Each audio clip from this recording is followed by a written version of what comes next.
Feito por Elas, o podcast que discute o protagonismo das mulheres no audiovisual.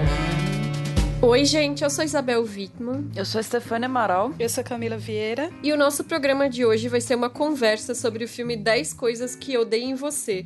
Mas antes, o nosso agradecimento às nossas madrinhas Carolina Roncone e Letícia Santinon. Gente, reforçando aqui a nossa independência podcastica e pedindo a ajuda de vocês novamente. Vocês podem acessar o padrim.com.br/feito por elas ou patreon.com/feito por elas e escolher uma categoria de ajuda que caiba no seu bolso. O programa de hoje é um oferecimento do Telecine e com o serviço de streaming do Telecine você tem até 30 dias para acessar de graça o catálogo, o que é maravilhoso para a gente poder explorar os filmes que estão disponíveis. A assinatura pode ser feita no próprio site, é só acessar www.telecine.com.br. E o legal é que o Telecine tem a campanha Mulheres Fazem Cinema, com filmes dirigidos e protagonizados por mulheres. No post desse programa, você encontra um link direto para a cinelist da campanha. E um desses filmes que nós encontramos no catálogo do Telecine é justamente o 10 Coisas que Eu Odeio em Você, sobre o qual nós vamos conversar aqui, né, no nosso programa de hoje. Esse filme, ele é de 99, né? Ele é dirigido pelo Gil Junger. Eu não sei se fala assim ou se fala Gil, enfim. E as roteiristas são a Karen Makula e a Kirsten Smith. Esse filme é adaptado da comédia A Megera Domada, do Shakespeare, numa transposição, né, pro contexto adolescente, uma coisa meio no esquema As Patricinhas de Beverly Hills, né? Talvez porque nos anos 90 teve muito, né, dessas transposições adolescentes, até o Romeu e Julieta, né, do Baz Luhrmann. Ai, amo. Né? Amo demais. Louca com esse filme. É. E essa dupla de roteiristas, elas geralmente trabalham juntas. Eu acho que cada uma delas, eu acho que tem um filme solo, se eu não me engano. E elas fazem clássicos da comédia romântica, né? Adolescente, principalmente, como Ela é o Cara e Legalmente Loira, né? Outros filmes que também marcaram época em alguma medida. E nesse filme 10 Coisas que Eu Odeio em Você, a Cat, que é interpretada pela Julia Stiles, é uma menina feminista que não gosta de fazer o que os outros esperam dela, e ela se recusa a participar dos rituais comuns da adolescência na escola, e a irmã dela, a Bianca, que é considerada a menina ideal, né? E o pai das duas, que é super rígido, criou uma regra que a Bianca só pode namorar se a Cat namorar, só pode sair se a Cat sair, enfim. E aí entra o Cameron, que é vivido pelo Joseph Gordon-Levitt Baby, né? Que é apaixonado pela Bianca. E ele tem uma ideia que é contratar o Patrick, que é um aluno novo na escola, interpretado pelo Heath Ledger, pra sair com a Cat. Porque se a Cat saísse, Bianca poderia sair com ele. O filme, ele tem várias referências que não são muito sutis à obra do Shakespeare. Então, a escola é chamada de Pádua, que é o nome da cidade da Caterina da peça original, né? O sobrenome da Cat e da Bianca é Stratford, que é a cidade onde Shakespeare nasceu. Patrick, que é derivado de Petrúquio, né, o nome original do personagem protagonista, né, e o sobrenome dele é Verona, que é a cidade da onde vem o personagem, né. Então, só vou fazer um parênteses antes da gente falar sobre o filme propriamente dito, que eu queria exaltar a maravilhosidade da nossa adaptação nacional dessa história, que foi a novela O Cravo e a Rosa, de 2000, que era a Adriana Esteves como a Catarina e o Eduardo Moscovis como Petrúquio. A novela se passava em 1928, em São Paulo. Então, retratava sufragistas, enfim. Eu nunca revi essa novela, mas na época eu assistia e eu adorava. Mas, voltando ao 10 Coisas que Eu Odeio em Você, né? Quando foi que vocês viram esse filme pela primeira vez? Qual é a relação de vocês com ele? Olha, eu posso dizer que eu vi a novela e via vários capítulos da novela, eu gostava de assistir. Mas o filme, eu só consegui ver o filme pela primeira vez agora. Na época que o filme foi lançado, foi em 99, né? Então eu tinha 16 anos. E pro meu contexto de ter nascido e crescido em periferia, morar num bairro distante, não tinha, assim, esse hábito irregular de você ir ao cinema, né? Porque todas as opções de salas de cinema sempre foram muito distantes da minha casa e é o contexto que eu vivo até hoje. Então, assim, é um pouco complicado e difícil, sabe? Só se fosse, assim, um grande estouro de bilheteria como Titanic Que aí eu ia pro cinema de rua, e Titanic foi em 97, né? Foi antes disso, assim. Mas até aquele momento não tinha um hábito de ir regularmente ao cinema, né? E aí, em 96, eu lembro que meu pai comprou um videocassete e aí eu assistia os VHS da locadora, sabe? Mas acho que na época esse filme passou batido por mim, porque eu só lembro que sempre em algum lugar passava aquela cena do campo de futebol, que é uma cena que eu nem gosto, assim, mas aquela cena não me animou muito pra ver o filme, sabe? Uhum. E eu lembro, e assim, vocês falando dessa relação afetiva, eu acho que a Isabel tem uma relação afetiva muito grande com os personagens do filme, e eu fico pensando assim nessa relação afetiva com personagens adolescentes com a mesma idade da gente. Pra mim, isso aconteceu com a série Dawson's Creek, porque ela começou a ser exibida em 98, um ano antes desse filme, e eu lembro que um amigo meu tinha TV a cabo e ele gravava pra mim os episódios, porque ele dizia que tinha tudo a ver comigo e tudo. E aí eu passei a ter uma relação de identificação com personagens adolescentes que tinham a mesma idade que eu assistindo aquela série, né? E eu tinha 15 anos na época, e a identificação veio disso aí. Mas o 10 Coisas, e aí voltando pro filme, né? O 10 Coisas, a primeira experiência foi agora. E o que eu posso dizer é que minha relação é de puro distanciamento, sabe? Eu não sou mais adolescente e tô vendo o filme agora, com o olhar de hoje. Já o Dawson's Creek, pensando que é uma série que também tem muitos problemas, assim, da mesma forma como o 10 Coisas, também você pode apontar vários problemas, eu já tenho uma relação afetiva mais próxima, porque eu acompanhei na mesma época, eu tinha a mesma idade que aqueles personagens, né? Era 15 anos, sabe? Então, é isso, assim. Gente, eu nem faço ideia de quantas vezes eu já vi e revi esse filme, porque eu ficava alugando ele na locadora e pegava pro fim de semana e via com minha melhor amiga várias vezes. Então, tipo, eu adorava mesmo esse filme, marcou demais, assim.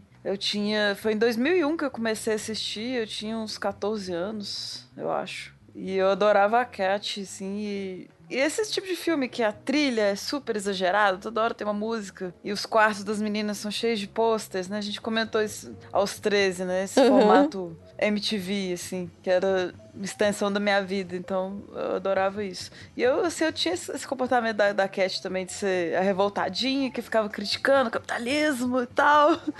É cheio de contradições, mas enfim, eu era assim, então eu gostava demais. E já a Cravo e a Rosa eu vi pouco. Eu era muito fã de Chocolate com Pimenta, que é uma novela que passou um pouco depois, assim, também das 6. Eu era muito fã mesmo, tipo, assistia todo dia e chorava com a Ana Francisca. Gente, Chocolate com Pimenta era ótimo também. Ai, amava, nossa.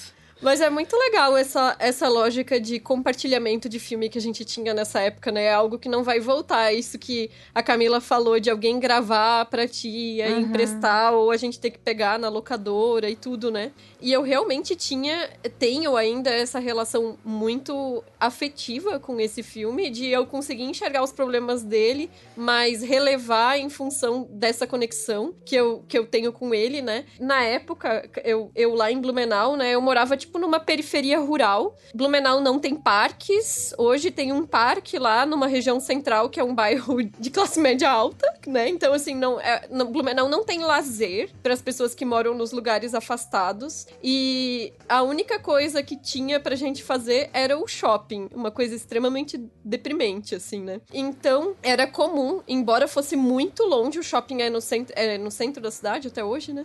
Eu pegava um ônibus o ônibus que passava lá em casa ia pro centro, era o ônibus que dizia cidade. Tipo, eu morava tão fora da cidade que o ônibus era cidade.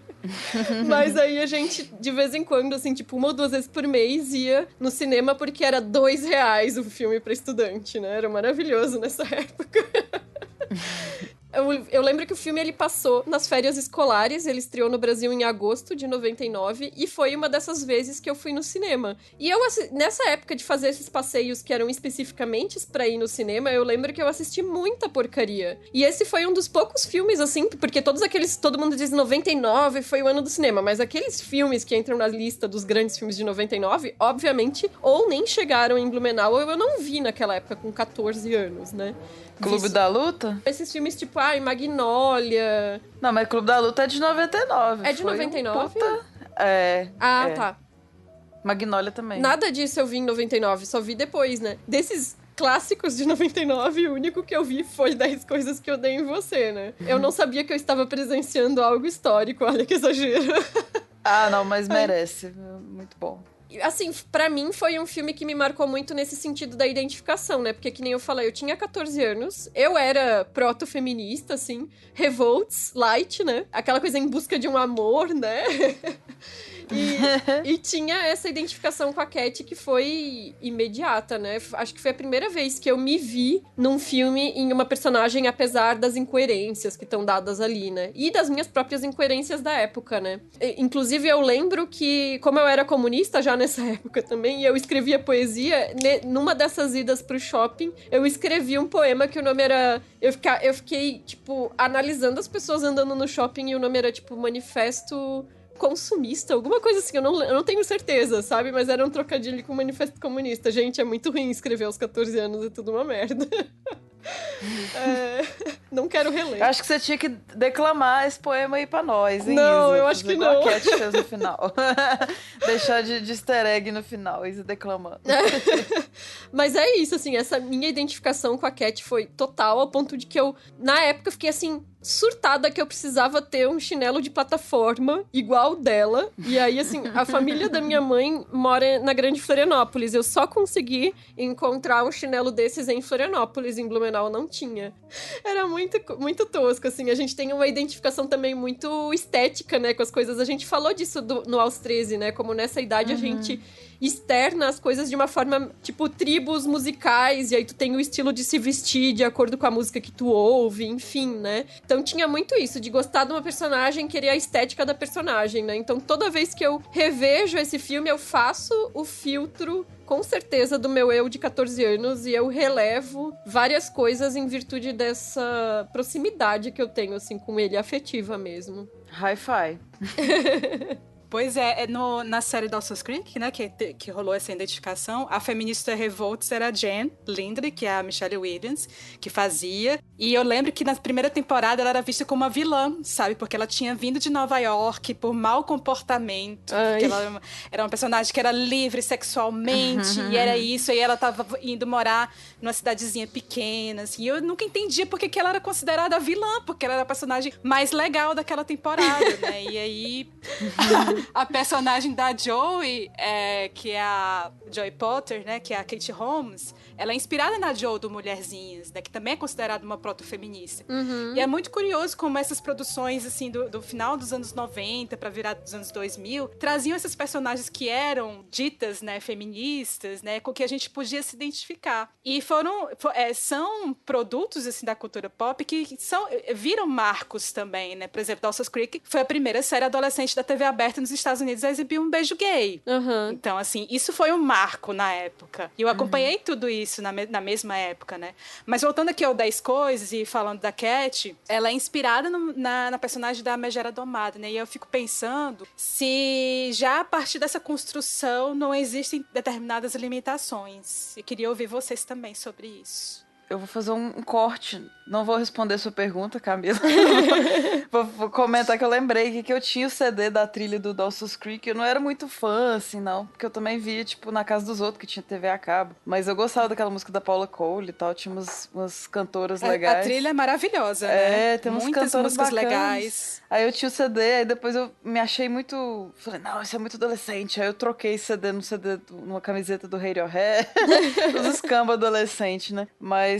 E lembrar que a Michelle Williams foi casada com o Heath Ledger, né? Tipo, muitos anos, assim. Tiveram Sim, filhos e verdade. tudo, É verdade. bonitinho. Por causa do Segredo de Brokeback Mountain, né? Sim. Foi nesse mesmo Eles se conheceram contexto. nessa época. Outro filme que é foda, né? Eu acho um puta ator. Pois é, eu acho que tem sim, respondendo a tua pergunta, Camila, algumas limitações essa história pelo fato de ser uma adaptação, né, do Megera Domada, né? Porque o Megera Domada é uma obra que, pelo que eu sei, eu nunca li, né, o Megera Domada do Shakespeare, mas, assim, pelo que eu sei, ela é muito discutida justamente pela violência e sempre se debate se é ou não misógina enquanto obra, enfim, porque o Petruchio, ele tortura a Catarina pra ela se tornar a esposa ideal na história, né? E pensando que esses personagens já estão dados ali, embora as ações deles sejam alteradas na história, né? As roteiristas, elas com certeza tiveram que atenuar e recriar e bolar de outra forma essas dinâmicas para fazer com que a aproximação do Patrick e da Cat aqui se tornasse algo que pudesse ser entendido como romance, né? Porque o que a gente tem na Megera Domada é muito duvidoso, né? E aí no filme elas fazem isso mais no sentido de o Patrick ser um bad boy, né? Que é apresentado como um cara que na verdade tem um bom coração, embora se criem várias histórias e vários boatos sobre ele, né? E ele não é violento fisicamente com ela, né? E o roteiro, ele permite que ela se mantenha feminista, né? Que é uma atualização também, porque o que eu sei da Megera Domada que era, tipo, uma mulher com um certo desejo de independência, mas o feminismo, obviamente, ainda não existia na época de Shakespeare, né? Mas é isso, né? Eu acho que todas as comédias românticas que a gente já falou aqui no programa, a gente problematizou, né? Porque eu acho que é um gênero que sempre tem alguma coisa que vai trazer algum incômodo pro nosso olhar de hoje em dia. Uma das coisas que a gente sempre fala é a questão da branquitude e da heteronormatividade dos personagens, por exemplo, mas sempre tem muitas dinâmicas de gênero e do que é considerado romance que às vezes são duvidosas, né? E vocês acham que, apesar dos pesares, esse filme ele sobrevive às problematizações desses protagonistas, assim? Eu acho que, assim, é um filme que tem problemas e ele, ao mesmo tempo, ele tenta solucionar esses problemas. Alguns problemas ele consegue resolver e outros não. Uhum. Por exemplo, o Patrick. O Patrick, na verdade, ele é um personagem que ele passa para todo mundo ali, para todos os personagens ali da escola, ele passa como essa imagem de violento. Mas, no fundo, ele não é violento na questão do físico, né? Você não vê ele dando murro em ninguém, assim. Isso é uma coisa que inclusive, naquele jogo de verdade e mentira, isso é desconstruído, né? Muitos dos boatos dele ali é desconstruído nesse jogo. Mas, ao mesmo tempo, ele é stalker, né? Mas ele é stalker dentro de uma configuração de um personagem que já existe na comédia romântica, né? Pra Hollywood, você ser stalker é legal, assim, não é um problema. Né? É até romântico. E aí eu tô ironizando aqui, porque inclusive tem um canal no YouTube do Pop Culture Detective. É um cara chamado Jonathan McIntosh, que ele discute a fundo essa questão da masculinidade tóxica, sabe? No cinema e nas séries. Tem vários vídeos dele sobre Stranger Things, tentando pensar que masculinidade é essa. E é isso, ele discute masculinidade. E é um cara falando sobre isso, sabe? E aí tem um vídeo dele chamado Stalking for Love, que ele começa falando do feitiço do tempo, sabe? E aí, quem é esse personagem ali do feitiço do tempo e a relação com aquela mulher, né? E aí ele vai falar dessa figura do stalker ser legitimado como parte da conquista romântica dentro do imaginário dos filmes de comédia romântica, os filmes de romance. E aí o 10 Coisas tá lá, sabe? Inclusive ele até analisa a cena do campo de futebol e aí analisa por que é problemática aquela cena ali. Mas o 10 Coisas tá entre o exemplo de vários filmes que ele vai falar e é um vídeo ótimo, eu recomendo demais, porque é um cara refletindo sobre essas imagens e eu acho que a gente vai deixar também o link aí no post para vocês darem uma olhada. Tem legenda em português, está disponível no YouTube, então vocês podem ver e aí a gente pensar um pouco melhor essa figura do stalker. Eu concordo demais, assim, inclusive eu não gosto dessa cena justamente porque é aquela coisa de fazer uma chantagem em público, né? Quando tu faz essa demonstração pública, tu tá meio que chantageando a pessoa diante dos olhos das outras a concordar com aquele cortejo, vamos dizer assim, né? E é por isso que eu tenho sérios problemas. Na verdade, eu detesto também uma comédia romântica que é muito exaltada, que é aquele O Diário de uma Paixão, né? Ah, o Diário de uma Paixão também tá nesse vídeo. Gente, esse filme é horroroso. O cara, ele se pendura numa roda gigante em que a menina tá, né? Ela tá no carrinho da roda gigante, ele vai lá, pula e se pendura e diz que se ela não concordar em sair com ele, ele vai se jogar. Olha o nível. E isso é considerado romance. Gera um constrangimento, né? Um constrangimento público. E nesse caso é mais do que um constrangimento, é uma ameaça de suicídio, né? Então, é um nível de chantagem que é inaceitável como romance e como uma tentativa de estabelecer esse romance, né? Mas é isso, é colocado como um gesto apaixonado no filme, né? E é um filme que é muito... Dentro do gênero do romance ou da comédia romântica, é um filme que é muito considerado, assim, muito bem quisto pelo público, né? Eu tenho pavor desse filme, então concordo contigo, Camila, que essa cena não funciona pra mim como romance. Eu sempre fico pensando o que é desse personagem do Verona e o que é ele sendo comprado, né? Porque, beleza, tem as atitudes que ele escolhe tomar a estratégia dele, mas eu não sei se é natural, assim, é um personagem muito intrigante pra mim, revendo, assim, né, dele desconstruir aquela ideia da violência e ele tá sendo pago pra fazer essas coisas, então acho que ele mal sabia que se ele tava conquistando ela naqueles métodos mesmo, assim, acho que ele foi descobrindo umas coisas, enfim. Eu tenho muito carinho e nostalgia por esse filme, assim, eu continuo me divertindo muito, assim, e ficando emocionada em algumas cenas. Me surpreendeu o quanto eu fiquei. Mas agora, mais velha, né? Tipo, a gente pensa no clichê da rivalidade entre meninas, né? Que tem ali muito entre as irmãs, né? E muito entre a irmã dela e a amiga dela, né? Quando envolve o macho alfa ali.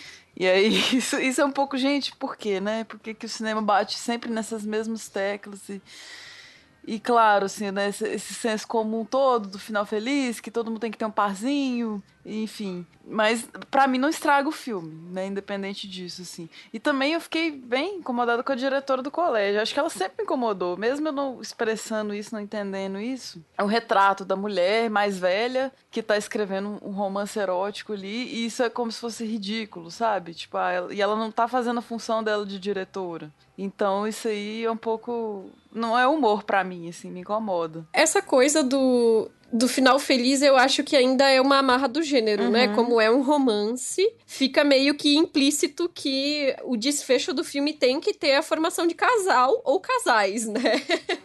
Eu acho que faz parte, não me incomoda, já que estamos assistindo um romance, né? Claro que tem toda essa coisa do amor romântico, da idealização, enfim, mas eu acho que é uma armadilha do gênero, vamos dizer assim, né? Uma coisa que eu acho interessante é, assim, a postura da Cat enquanto feminista quando ela é colocada em relação ao ambiente dela, né? Então, ela sugere na escola que eles leiam Sylvia Plath, que leiam Charlotte Brontë, Simone de Beauvoir na aula, né, de literatura.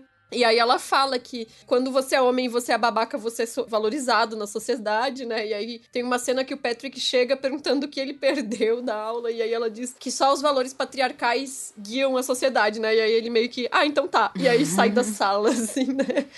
E aí em casa mostra ela lendo Redoma de Vidro, né? Só que eu gosto, porque assim, ela ainda é uma adolescente, né? É óbvio que ela não tem tanta noção das coisas, né? E aí eu gosto que o professor dela provoca ela, dizendo que ela também não lê autores negros, né? Apesar de que eu acho que essa construção do professor, às vezes é meio problemática, porque ele tem uma implicância meio agressiva com ela, que não faz muito sentido, às vezes não tem motivo nenhum, né? Em algumas cenas. E até porque, geralmente, os professores, eles tendem a gostar dos alunos que participam, que questionam, enfim, né? E ele é meio que sai da minha sala, né? Mas mesmo ela contrapondo que eles não leem autoras mulheres na aula de literatura e ele contrapondo que ela também não lê autores negros, é interessante que no final o que tá no currículo e o que o professor coloca pra eles lerem são os homens brancos, né? Então, meio que é isso, né? Não, então, vou falar sobre essa cena específica, que eu acho que ela tem várias nuances, assim. Por exemplo,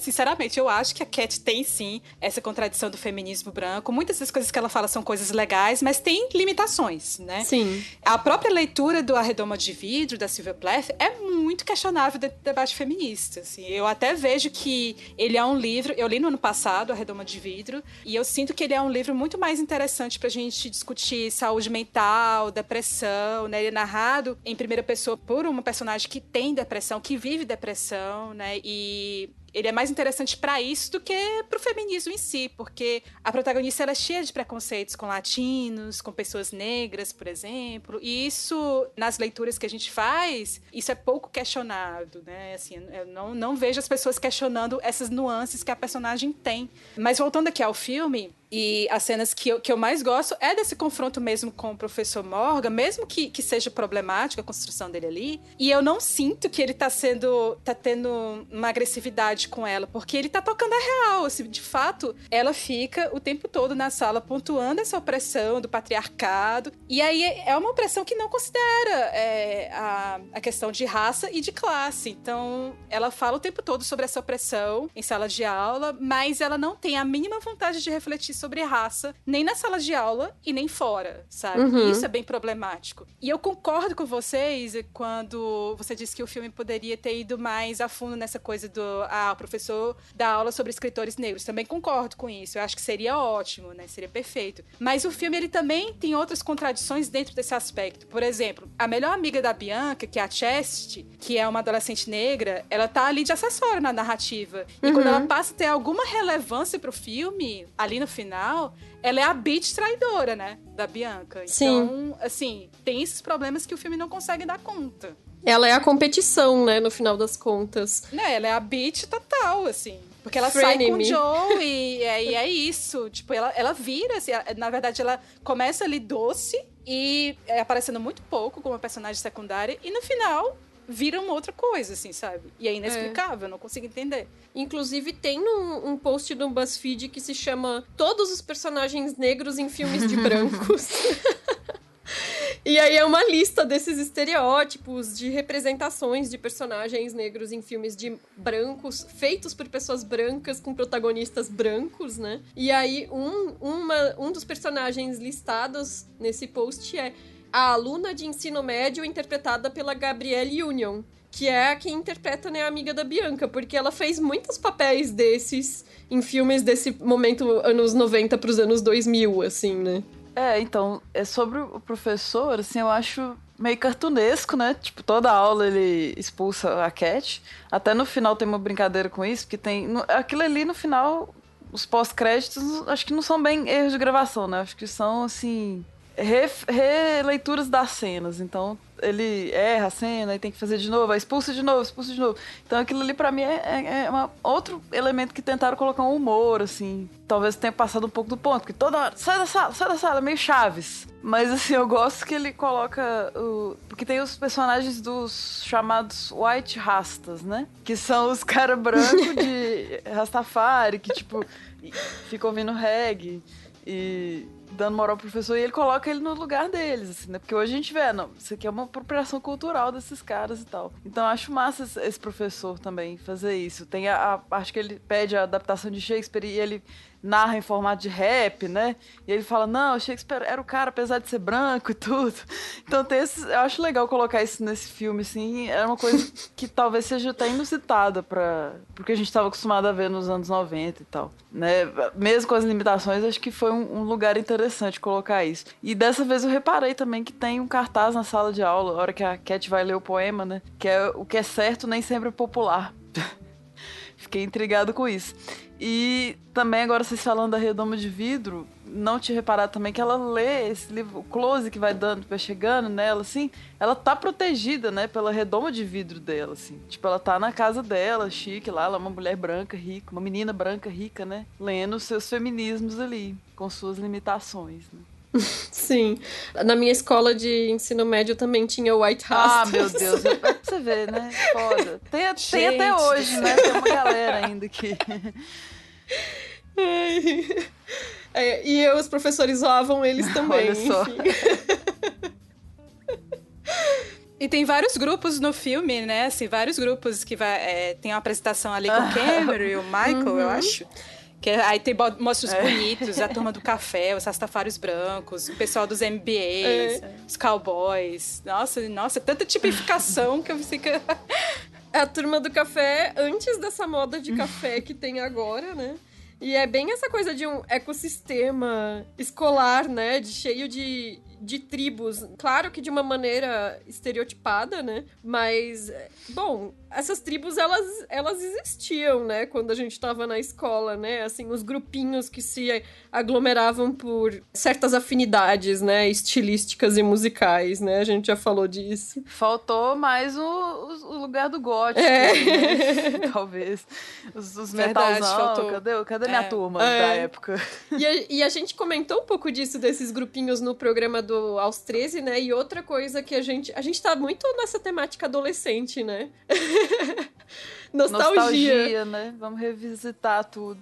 E outra coisa que a gente tinha comentado no programa do Aos 13 eram sobre personagens adolescentes que se comportam como pessoas mais velhas, né? E eu acho que nesse filme tem um pouco disso, mas eu fiquei pensando se talvez isso fosse por causa da transposição da peça, de algumas ações, assim, sei lá, ainda serem resquício das versões adultas dos personagens. Tu diz o comportamento, né? E não fisicamente, os atores... Isso. Ah, beleza. Bom, fisicamente eu acho que é um problema, né? Não é o caso desse filme. E assim, de comportamento, eu não sei, eu fico pensando... Por exemplo, Dawson's Creek sempre foi muito criticado por ser uma série com personagens que tem falas muito eloquentes, falas difíceis. As pessoas diziam, um adolescente não fala assim. Mas era a coisa que eu mais gostava deles. E eu me identificava, sabe? Então, eu acho que rola uma subestimação também, assim, dentro de um certo padrão do que pode ser um adolescente, do que ele pode falar. É claro, né? Se é um filme que é adaptado do Megera Domada, talvez eles quiseram transpor um pouco disso também pro roteiro, mas eu não sinto que isso seja um problema, sabe? Personagem ter fala, assim, muito eloquente ou... Não sei, eu não sinto que isso seja um problema. Até porque a adaptação de Shakespeare, né? Assim, o absurdo disso tá no Romeu e Julieta, assim, que eu adoro, que é um dos meus top 5, assim, na vida. Que eles falam o texto de Shakespeare. E eles são adolescentes nos anos 90. Então, tipo, é um contraste absurdo e maravilhoso, assim. E eu adoro isso também. Também não acho que é um problema. Pode ser real, igual, tipo, você vê numa novela uma criança falando coisas que criança nunca falaria. Então, fica ridículo. Mas aqui, acho que não. Acho que é até um incentivo pra adolescentes sejam melhores, né? Leiam mais e sejam mais maduros, talvez. E a maturidade da Cat, assim, hoje eu fiquei tendo mais, assim, sinto mais na pele que ela tem uns traumas, assim, né, do passado, apesar de ainda muito nova, né, eu acho que ela é, assim, então, com essa fama de massa, fama de fechado, carrancudo, pra se proteger mesmo, assim, na redoma de vidro dela, voltando. Não li o livro, mas estou empolgada com essa metáfora. E ela tem essa dificuldade de confiar mesmo, assim, né, nas pessoas, de se abrir pra um cara, pra um relacionamento. Tanto que a intuição dela tava certa, né, tipo, apesar de ser um cara massa, ele tava comprado ali mesmo. Então, ela tem essa resistência mesmo para se proteger de que aconteçam outros traumas, né? Nesse quesito aí do romance. Assim, não é tanto pela postura ou pela solenidade, vamos dizer assim, o jeito de falar, o jeito de se portar em relação aos crushes, a coisa de sofrer profundamente pelo amor, né? Eu fiquei pensando mais, assim, em algumas vivências que esses filmes de adolescente às vezes mostram que, pelo menos pra mim, não diziam respeito à minha realidade, né? Enfim, e aí outra coisa que eu acho estranho sobre a Cat ainda nesse campo das problematizações, né? É o quanto que ela julga a irmã dela, né? Por querer fazer parte dessas coisas, ir nas festas, ir no baile, né? Principalmente essas coisas da rotina escolar, né? Que ela não quer participar, mas a irmã dela quer. E eu acho que ela tem alguma coisa assim, tipo uma competição com a irmã, tanto que a primeira vez que ela quer beijar o Patrick é quando ele fala pra ela que a irmã dela não tem nada demais. Então, tipo, oi? Assim, ela gosta do cara porque... De repente ela gosta do cara porque o cara disse que a irmã dela não tem graça, sabe? E não pelas coisas que eles conversam, fazem juntos, enfim. Mas ela tava bêbada. Mas assim, é estranha essa construção, sabe? Não, mas com certeza, eu tô brincando, mas só lembrando. E assim, depois o filme mostra que a irmã dela tem as próprias opiniões, age conforme essas opiniões próprias, né? E ela só não quer ser igual a Cat, e tá tudo bem, sabe? Nesse sentido, eu acho que o Legalmente Loira, que é um roteiro das duas roteiristas também, né? Ele é muito mais bondoso com essa diferença entre as mulheres, assim, porque ele é muito mais tolerante nesse sentido de... Tolerante não é a palavra correta, que tolerar é tipo, tá bom, fica aí, né? Ele aceita muito mais essa diversidade de mulheres como mulheres capazes e mulheres inteligentes. E aqui, por mais que no final mostre, assim, que a irmã dela tem as suas próprias posturas, mas a protagonista julga muito, né? Eu concordo com vocês, assim, e pra mim, nessa relação dela com a irmã, o que eu acho muito estranho é ela conseguir... A Cat, né? Ela usa o poder do pai pra impedir que a irmã possa ser livre, né? Engraçado. E é contraditório, porque se ela diz que é feminista, é contraditório ela não permitir que a irmã dela possa ter alguma liberdade pra sair, pra se divertir, pra ir às festas, né? E quando ela bate o carro, naquele momento lá com o Joey, no momento que ela bate o carro, ela é questionada pelo pai, né? E aí ela vai dizer que ele não pode controlá-la, porque ele mal sabe controlar a própria vida, né? Ela tem um embate ali. Mas aí, pra controlar a vida da irmã, ele pode fazer. Ele tá autorizado pra fazer, sabe? Então, é isso, sabe? É bem contraditório. Mas depois, lá pro final do filme, assim, cai a ficha de que ela estava sendo mesmo controladora com a irmã, sabe? Pela questão de superproteção. Tem um momento que ela diz, né, que não queria que a irmã cometesse os mesmos erros que ela cometeu. Então a gente acaba entendendo o que é essa contradição dessa personagem. E aí tem um equilíbrio maior. E aí são essas coisas, assim. Eu acho que o filme consegue resolver algumas coisas, outras não. Mas é isso, o filme é legal de qualquer jeito. Um filme ótimo. Eu acho que, assim, um pouco dessas contradições faz parte, porque as pessoas são contraditórias, né? Pra construir um bom personagem, ele não pode ser um personagem perfeitinho, 100% coerente, né? E acho que realmente essas contradições, em parte, elas se solucionam mesmo, né? A relação familiar ali é bem estranha mesmo, assim, apesar de tudo, tipo, é uma super proteção limitante, né, porque o pai, ele é viúvo, então acho que ele não sabe lidar muito bem com as filhas, né. Tô lembrando que agora tem isso em Fleabag também. Só que aí as meninas estão mais velhas, aí o pai fica, primeiro ele manda elas pra um woman speak, né? Tipo, vamos falar, mulheres falam. Depois é um retiro espiritual que não pode falar. Então, assim, é um pai que tá perdido, não sabe como lidar com as filhas até hoje. Acho que muito, talvez, devido a ser viúvo, né? Assim, não ter esse papel da mãe mais. E aqui as meninas são novinhas e tal. Então ele fica oscilando entre super proteger e limitar. E a Cat também tá repetindo com a irmã, assim, uma coisa. Ela teve um trauma com o boy, ela talvez não queira que a irmã passe por isso. Mas também passa por essa questão do ciúme, né? Da disputa com a irmã, somos diferentes, mas estamos competindo. Então é confuso, mas eu compro total, assim. Não tem problema, não. E eu rio muito daquele colete com a barriga de grávida, assim, tipo... eu acho que eu usei mentalmente muito aquele colete, assim, porque eu tinha... Até hoje tem muito medo. Essa cena é bem engraçada. É, uma cena interessante. Acaba que o pai consegue, né, ter esse controle moralista e tal, do corpo da menina e tal. Mas ele acaba sendo... Enfim, com a Cat, né? Ele paga a faculdade que ela quer ir, ele aceita, não rende aquela discussão, né? Ah, você vai pra tal? Não. Vai pra qual que você quiser e tal. E as contradições da Cat também, pra mim, é...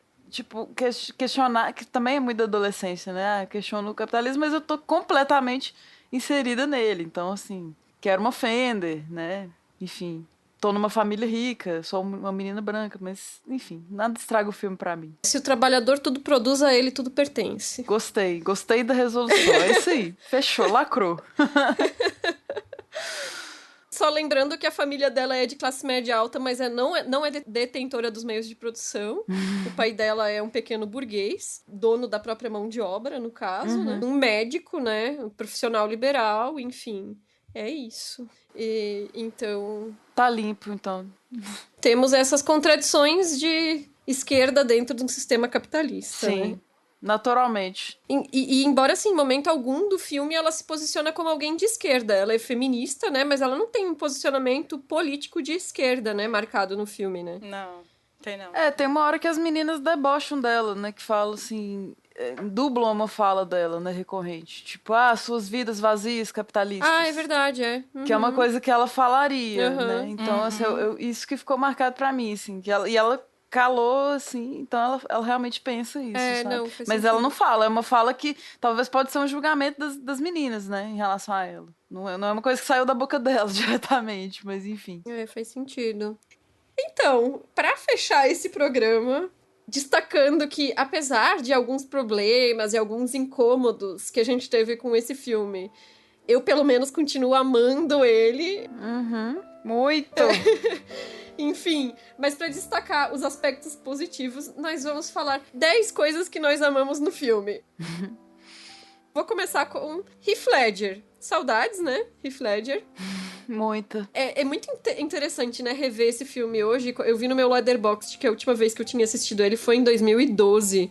E sei lá, bate um negócio, assim, dá um negócio, né? De assistir e ver, assim, nossa, Heath Ledger, né? Podia estar aí fazendo altos filmes até hoje, né? Tem uma cena em especial, assim, que eu achei muito engraçada, que eu ri alto com ele, assim. Ele tá ótimo nessa coisa do timing cômico, né? Que é quando Cameron diz pra ele que a Cat gosta de pretty guys, os caras bonitinhos, né? E aí ele, bem sério, diz, você tá me dizendo que eu não sou bonito? Eu ri demais, assim. As covinhas dele. Ai, suspiros. Essa é a primeira coisa, né? Primeira coisa, Heath Ledger, a cena do cara bonito. Você acha que eu não sou um cara bonito? Bom, também vou trapacear aí na segunda coisa do Heath Ledger. Maravilhoso, puto ator, melhor Coringa, saudades. Eu ri alto também em vários momentos, né, nessa revisão. Tipo, na hora que ele vai no show e ele fala, eu nunca te vi tão sexy. Aí a música para e todo mundo ri, assim. É muito bom. Então, a terceira coisa que a gente mais gosta no filme é a cena em que a Bianca esmurra o Joey. E é maravilhoso. É maravilhoso. Muito, muito bom. Uma curiosidade, eu não sei se vocês sabem disso, mas o Joseph Gordon-Levitt, que faz o Cameron, e a Larissa Oleyki, que faz a Bianca, eles, na época que eles filmaram esse filme, eles eram ex-namorados na época das filmagens, né? Nossa. Não sei se vocês sabiam disso, mas eles têm uma química super legal, né? Mas eles já estavam brigados naquela época. Eita, gente, não transparece. É muito bonitinho os dois. Ele é tão novinho, não é possível. Tá saindo da fralda. Como é que já namorou a menina? Enfim. A quarta coisa que eu achei bonitinha no filme é o casal, que é a menina que... A melhor amiga da Cat, né? Ela aparece super pouco, então a gente não tem muito como entender ela como personagem com profundidade, quais os sentimentos dela. A única coisa que a gente sabe é que ela gosta de Shakespeare, que é essa coisa de ficar fazendo referência à obra original, né? E aí tem um menino que gosta dela, que entrega umas roupas shakespearianas pros dois irem juntos no baile, assim. Eu achei eles fofinhos. E essa seria a quarta coisa. Eu queria ter visto mais desse casalzinho aí. É legal, né? Que é mais uma referência, né? Ao Shakespeare, assim. A quinta coisa que nós amamos no filme, nossa, não tem como não amar, é a trilha sonora, que também me marcou muito na época. O filme começa com a Cat no carro ouvindo Bad Reputation da Joan Jett e termina nos créditos com o Leathers to Cleo em cima da escola, tocando I Want You to Want Me. Anos 90 total, maravilhoso. Vai, Stê, fala da trilha. Ai. Aquelas aguardei 20 anos por esse momento. Mas, gente, as trilhas dos filmes é um negócio muito sério pra mim, assim, que eu ficava lá, eu pausava o VHS, eu ficava anotando no meu caderninho, sabe? Porque aí eu ia começar uma saga, correndo atrás de cada coisa, e era muito difícil, porque tudo assim, né, VHS ou fita de música mesmo, né, fita cassete que você tinha que gravar, e não era acessível igual hoje, né, que a gente tem Spotify, YouTube, um monte de coisa fácil de achar as músicas num segundo, não era assim, né, então... Eu também nem sempre tinha grana pra fazer igual a Cat, entrar numa loja e comprar um CD, assim. Então, várias trilhas que eu olhei o mundo inteiro, assim, segundo as intenções. Eu custei, mas eu achei. Romeu e Julieta também, minha mãe trouxe pra mim de São Paulo. Que eu não podia viver sem aquilo, assim. Era um negócio que era a minha vida, sabe? Era de verdade, assim. Não tinha outra vida a não ser a trilha sonora dos filmes e a MTV e essa coisa toda, e mandar fita por carta. Então, essa trilha desse filme foi a mais difícil, assim. Eu demorei anos mesmo pra conseguir acesso a todas essas músicas, assim. Tem música que até hoje ainda eu tô descobrindo, então era uma trilha inacessível, umas bandas muito alternativas e tal, de meninas, e eu adorava. Eu acho que eu revi o filme tanto por isso também, né, tipo, eu não tinha o CD, mas eu ficava ouvindo ali enquanto passava a fita. E nessa revisão eu fiquei boba com o tanto de reggae, ska, de trilha instrumental mesmo, assim, né, entre as cenas, né, que na primeira não é um estilo que eu tenho costume de ouvir, assim. Tô começando a estudar umas coisas diferentes agora disso e tem essa marcação até pelos White Rastas, né? Tem a ver com eles ali, colocar esse comentário na trilha. Mas, não, a trilha é excelente, assim. Acho muito, muito bom e me marcou também demais. Trilha difícil. Trilha supra-sumo aí, da adolescência. Então, número 6, né? A Julia Stiles, né? Eu acho que a gente, claro que vai exaltar o trabalho do Heath Ledger. Ele é um ator que fez muito sucesso depois desse filme, né? Foi talvez um dos pontapés iniciais da carreira dele para esse sucesso. A Julia Stiles já não teve esse mesmo destaque em Hollywood, mas eu acho que talvez esse seja o papel da vida dela, assim. Ela conseguiu levar uma personagem que é complexa e tem essas incoerências que a gente apontou com muito carisma, assim, e eu acho que, na minha opinião, é isso, assim, é o papel da vida dela. Que venha, talvez, ainda um outro papel no futuro que tenha um destaque massa como esse, né, mas, assim, até agora, das coisas que ela já fez, assim, é o que eu mais gosto. Concordo. Ela tá em Dexter também, tipo, ela tá em várias coisas também, mas com certeza tá esse Dexter, filme, né? esse filme é, tipo, o papel da vida dela, com certeza. E também tem isso, né? Quando ela entra em Dexter, já é aquela fase do Dexter que começa, tipo, meio ladeira abaixo, assim. Sim, né? sim, verdade. Então, lá na primeira coisa que a Isa falou, que a gente gosta do filme, ela falou da covinha do Heath Ledger, né, na cena do paintball. A sétima cena que a gente gosta muito é a cena do paintball, que eu acho que é a primeira cena em que a Cat e o Patrick se beijam realmente, né, porque tem uma tentativa ali no início, e é a primeira cena em que acontece isso. É super legal, uma cena super bem construída, assim. E a oitava tem relação também com a cena do paintball, porque é a cena que vem logo depois, que é a cena da verdade ou mentira, entre eles, né, que eles estão ali desconstruindo a imagem que eles têm na escola, né? Essa imagem que eles têm de personagens complicados, durões e complicados, e eu acho que tem uma desconstrução que é legal, assim, naquele momento. Adoro. As duas, assim, a do paintball eu gosto especialmente porque aquilo que a gente tava falando antes sobre a cena do I Love You Baby, que ficou mais famosa, né? Mas na do paintball eles estão numa dinâmica de hierarquicamente iguais, assim, né? Os dois estão ali naquele flertezinho um com o outro e tal. Não tem nada sendo imposto. Acho que é uma dinâmica bem saudável entre os dois e eu acho uma cena fofinha. Os dois estão claramente, os personagens, né, se divertindo naquele momento, né? Acho bem legal mesmo. E acaba que termina em briga, né? Porque, tipo, ela fala... Ah, então... Termina em briga ou eu tô doida? A cena da verdade e mentira, sim. Sim, termina em briga. Porque ela fala, porque aí ela descobre descobre que você tá ganhando que ele com recebeu... isso. Exatamente. Porque ela não descobre ainda o acordo ali, né? O trato ali. Mas ela fica super desconfiada e levanta e vai embora. Tipo, você tá ganhando alguma coisa pra fazer isso aí. Ela fica mega desconfiada. Mas, gente, E eu amo a cena que o Heath Ledger tá conversando com o Joseph Gordon-Levitt, que parece um irmão mais novo dele, contando, né, do pós-baile ali. E aí ele fala, ela me beijou. Aí o Heath Ledger, onde? Com aquela cara de safada, no carro. Ai, eu rio muito disso. Grito, gente, é perfeito. E por fim, né, pra fechar nossa lista de 10 coisas que nós amamos nesse filme, a gente tem que destacar justamente o roteiro da Karen McCullough e da Kirsten Smith, né, que deu pra ver, assim, tem vários diálogos que são ótimos, né, várias cenas que são super divertidas, né, atualiza os temas que são apresentados. É claro que vai ter algumas incoerências ali, enfim, né? Também sempre tem essa nossa sensibilidade de 2020, retomando um filme que foi feito em 99. Não que não fossem questões que fossem discutidas em 99, muito pelo contrário, né? Mas, assim, eu acho que o trabalho de roteiro delas é essencial pra a gente ter esse filme como uma referência de filme adolescente como ele é hoje, assim, né? Quer dizer, ele é uma referência tanto como comédia romântica, como filme de high school, filme de colégio, né? Maravilhoso. Palmas. Lindo. Amamos. Aí toca agora Lera Chiclio pra fechar. Só não vai tocar por causa dos direitos. Tristeza. Não pode. Canto junto. E lembrando que esse filme que desperta tanto amor, tanta nostalgia, que tem um lugarzinho aqui no nosso afeto, tá disponível no serviço de streaming do Telecine. Acessa lá no telecine.com.br, assina, testa por 30 dias e assista também 10 Coisas que Eu Odeio em Você pra ouvir o nosso programa. Bom, você já chegou até aqui, né? Ouviu até o final, mas aí pra rever e poder ver se concorda ou não com as nossas opiniões e o quanto que gosta ou não desse filme.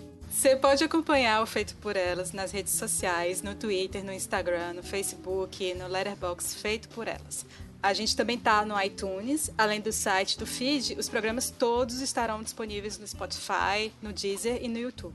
E os links que a gente sugeriu aqui vão estar no post. Lembrando que a gente tem uma newsletter quinzenal maravilhosa que a gente prepara com carinho para os padrinhos e madrinhas. E também temos um grupo no Telegram. Entrem! Ao contrário da Estê. Eu não estou lá, mas entrem! E o nosso próximo programa vai ser sobre a cineasta Saura Maldoror, que faleceu recentemente em virtude da Covid-19. A gente vai conversar sobre o filme dela, Sambizanga, que é de 72 e tá disponível no YouTube. Mandem seus comentários sobre esse programa para o nosso e-mail contato@feitoporelas.com.br ou deixem um comentário lá no nosso site, no feitoporelas.com.br. Obrigada pela audiência e até o próximo programa. Valeu, pessoal. Beijo. Beijo, pessoal. Até mais.